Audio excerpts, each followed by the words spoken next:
안녕하세요 6학년 친구들. 오늘은 수학 2단원 4차시 각기둥을 알아볼까요? 두 번째 문제를 풀어보았습니다. 문제풀이 시작합니다. 1번 각기둥을 보고 물음에 답해보세요. 밑면은 어떤 모양인가요? 자, 여러분들이 봤을 때 왼쪽 각기둥의 밑면은 무슨 모양일까요? 네, 맞아요. 삼각형입니다. 자, 그러면 첫 번째 문제는 삼각형이라고 써줄 수 있겠어요. 자, 우리가 각기둥의 이름을 정할 때 무엇을 보고 이름을 정했었죠? 그렇죠. 밑면의 모양을 보고 각기둥의 이름을 정했습니다. 자, 그러면 왼쪽에 있는 각기둥은 밑면이 삼각형이기 때문에 그렇죠. 삼각기둥이라고 우리가 이름을 붙일 수 있겠네요. 자, 1번 문제는 삼각형 그리고 삼각기둥이었습니다. 자, 2번 문제도 한번 풀어볼게요. 각기둥의 이름을 써넣으세요. 자, 마찬가지로 우리가 밑면의 모양을 보고 각기둥의 이름을 정해주면 되겠네요. 자, 왼쪽 각기둥은 밑면이 무슨 모양이에요? 맞아요. 사각형이네요. 자, 그러면 그렇죠. 사각기둥이라고 써주면 되겠고요. 자, 오른쪽 각기둥은 밑면이 무슨 모양인가요? 네, 맞아요. 오각형이네요. 자, 그러면 밑면이 오각형이기 때문에 오각기둥이라고 써줄 수 있겠습니다. 자, 3번 문제도 이어서 풀어보도록 하겠습니다. 각기둥을 보고 네모 안에 각 부분의 이름을 써넣으세요. 우리가 이번 시간에 각기둥의 성분에 대해서 알아봤었어요. 자, 그러면 하나씩 한번 채워볼까요? 자, 먼저 지금 화살표가 가리키는 이 부분은 이름이 무엇이죠?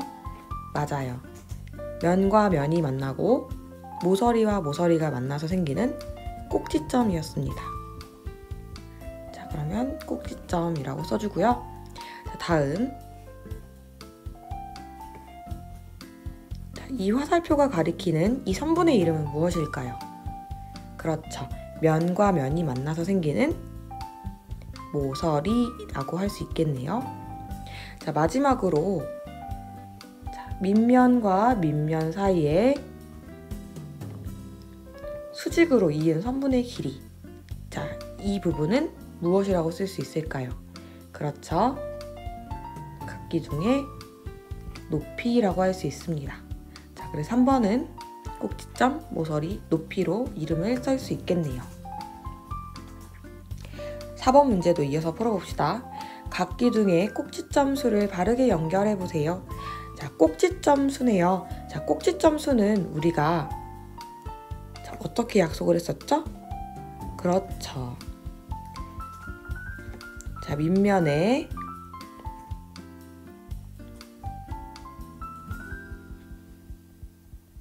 선분의 개수 곱하기 2라고 우리가 약속을 했었어요.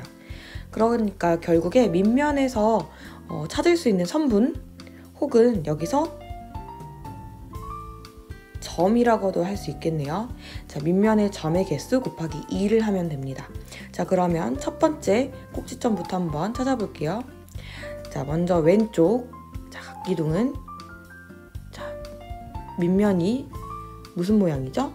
맞아요. 오각형이죠? 자, 그러면 오각형이기 때문에 아마 밑면에 점이 5개가 있을 거예요. 자, 그러면 곱하기 2를 하면 몇 개죠? 그렇죠. 10개입니다. 자, 그러면 10개로 우리가 이으면 여기다가 이을 수 있겠네요. 자, 그래서 첫 번째는 10개. 자, 두 번째 각기둥도 마찬가지로 찾아볼게요. 자, 두 번째 각기둥은 밑면의 모양이 그렇죠. 사각형이네요. 자, 그러면 사각형이기 때문에 밑면의 점 혹은 밑면의 선분이 4개겠죠? 자, 그러면 4 곱하기 2는 8.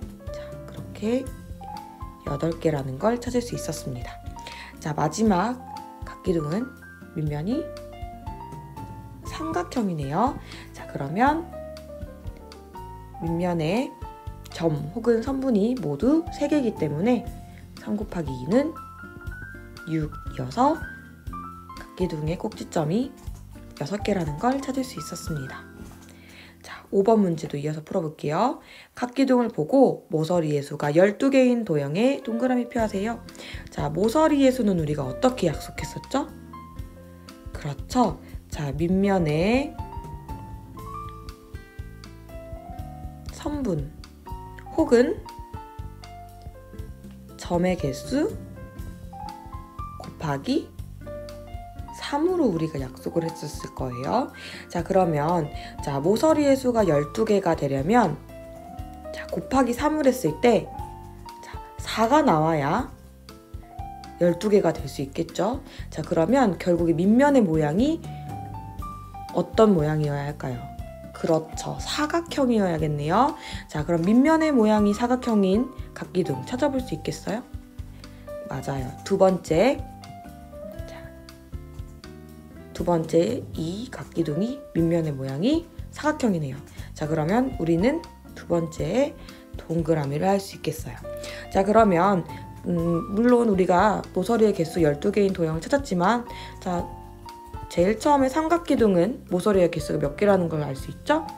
그렇죠. 3, 3은 9, 9개라는 걸 알 수 있고요. 자, 그 다음에 세 번째에 있는 자, 이 오각기둥은 모서리의 개수가 몇 개라는 걸 알 수 있어요? 그렇죠. 5, 35, 15개라는 걸 알 수 있습니다. 자, 그래서 5번은 우리가 손쉽게 두 번째 각기둥으로 표시를 해주면 되겠어요. 자, 6번 각기둥의 높이는 몇 cm인가요? 자, 우리가 높이를 구할 때는 어떻게 약속했었죠? 맞아요. 밑면 사이에 수직으로 이은 선분의 길이였었어요. 자, 그러면 밑면 표시를 먼저 찾기 쉽게 해줄게요. 자, 밑면 사이에 수직으로 이은 선분은 그렇죠. 자, 수직으로 이은 선분은 4개가 있어요. 이렇게 4개가 있네요. 자, 그러면 이 4개를 나타내는 길이는 몇 cm라고 해요? 그렇죠. 이 노란색 선분의 길이는 7cm라고 하기 때문에 자, 우리 정답은 7이라고 써주면 되겠습니다. 7번 문제도 이어서 풀어볼게요. 각기둥을 보고 표를 완성해보세요. 자, 한 밑면의 변의 개수. 자, 한 밑면의 변의 개수는 자, 우리가 이건 쉽게 찾아볼 수 있죠? 하나, 둘, 셋, 넷, 다섯, 여섯, 일곱. 맞아요. 7개네요. 7개. 자, 그러면 꼭지점의 수. 자, 우리 약속했어요. 꼭지점의 수는 자, 한 밑면의 변의 수의 곱하기 몇이었죠? 맞아요. 자, 한 밑면의 변의 수 곱하기 2로 우리가 약속을 했어요. 자, 그러면 7 곱하기 2는 14라고 할 수 있겠네요. 자, 이번에는 면의 수를 물어봤네요. 면의 수. 자, 면의 수는 우리가 어떻게 약속을 했었죠? 맞아요. 변의 수 더하기 2라고 우리가 약속을 했었을 거예요.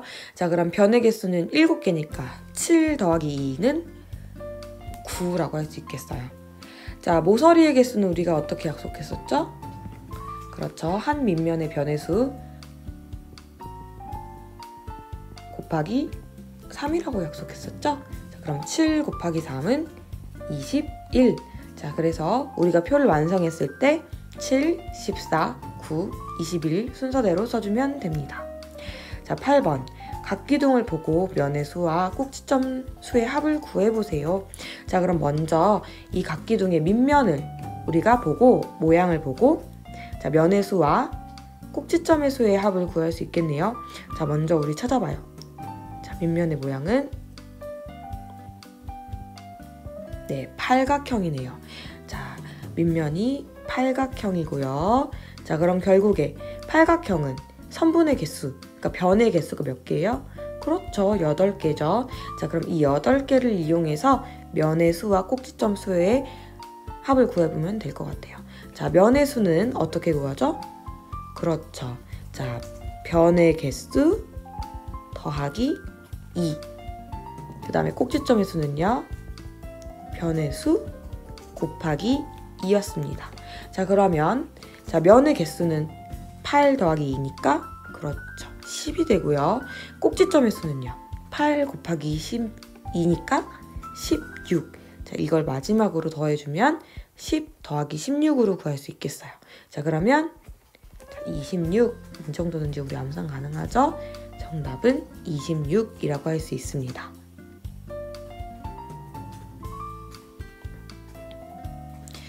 9번 문제를 풀어볼게요.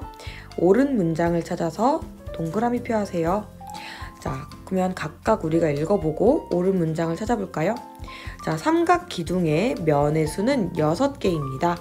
자, 그럼 삼각기둥의 밑면의 모양은 삼각형이죠. 자, 그러면 삼각형의 변의 수는 3개예요.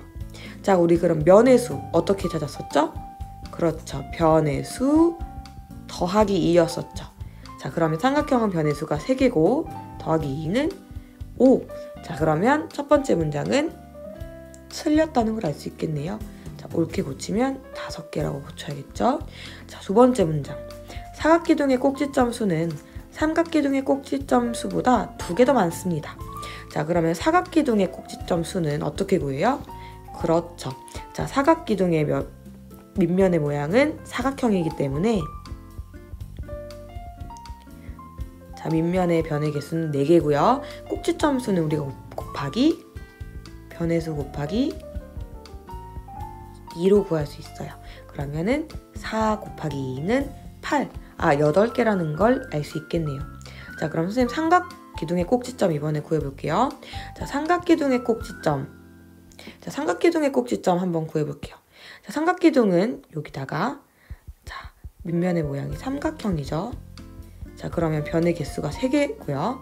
자, 변의 수 곱하기 2로 구할 수 있어요.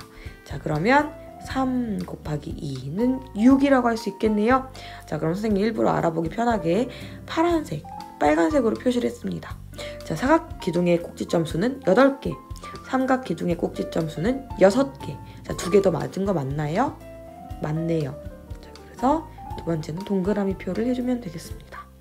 자, 세 번째 문장 갑니다. 자, 육각기둥의 모서리의 개수는 8개입니다. 자, 육각기둥 모서리의 수는 8개. 자, 육각기둥은 밑면의 모양이 무슨 모양이에요? 그렇죠. 육각형이겠죠. 자, 그럼 변의 개수가 6개고요.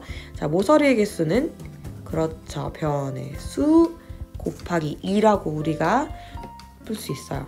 자, 그러면 6 곱하기 2는 12여야 되겠죠. 그러면 8 대신에 12라고 써야 맞아요. 자, 그럼 세 번째는 틀렸다고 할 수 있겠어요. 자, 마지막 옆면이 8개인 각기둥은 팔각기둥입니다. 자, 여기서 옆면의 개수가 나왔네요. 자, 우리 옆면의 개수는 자, 밑면의 모양을 보면 구할 수 있어요. 자, 밑면에 점이 찍어져 있어야 여기에 옆면을 만들 수 있겠죠? 자, 선생님이 지금 그림을 좀 잘못 그렸지만 자, 그러면 밑면에 꼭지점이 곧 옆면을 결정한다고 할 수 있어요.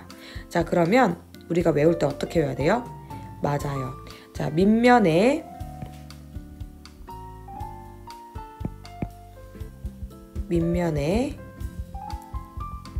변의 수, 자, 점의 수는 옆면의 개수와 같다라고 우리가 약속을 할 수 있겠죠.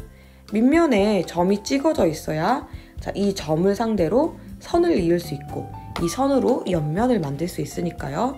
자, 그러면 자, 밑면의 점의 수와 옆면의 개수가 같다. 자, 그럼 결국에는 자, 옆면이 8개면은 밑면의 점의 수도 8개라고 할 수 있겠죠. 자, 그럼 팔각형으로 만들 수 있는 밑면이 팔각형인 각기둥은 팔각기둥 맞을까요? 네, 맞아요. 자, 그러면 정답은 두 번째, 네 번째 동그라미를 쳐주면 되겠네요. 자, 오늘 문제를 풀어보고 틀린 문제는 다시 한번 꼭 풀어보도록 하세요. 고생했습니다.